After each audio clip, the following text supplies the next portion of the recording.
ప్రముఖ సినీ నటి శ్రీమతి సంగీత గారి ప్రారంభించారు. IVF చికిత్సలో 25% భారీ discount, free doctor consultation, free ultrasound scan. 49 అంటే సంతానం, 49 అంటే సంతోషం. మిర్చి కట్ చేస్తే చేతులు ఎందుకు మండుతాయో తెలుసా? మిరపకాయ ఆహారానికి రుచిని అందిస్తుంది. అయితే దానిని కట్ చేయడం చాలా కష్టమైన పని.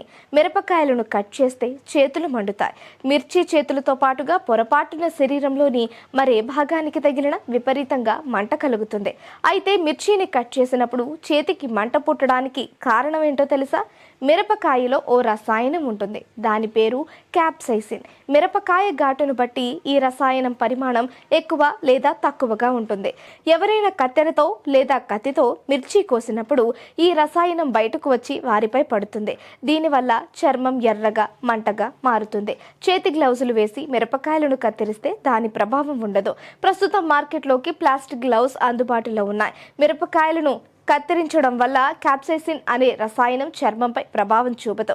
మిర్చి కట్ చేసిన తరువాత చేతులు మండితే ముందుగా ఫ్రిడ్జ్లోని ఐస్ ముక్కను తీసుకుని చేతులకు రుద్దాలి. ఐస్ ప్యాక్లు చేతుల్లో మంటను తగ్గిస్తాయి. దాంతో ఉపశమనం కలుగుతుంది. కలబద్దను చేతులకు అప్లై చేయడం ద్వారా కూడా మంటను తగ్గించుకోవచ్చు.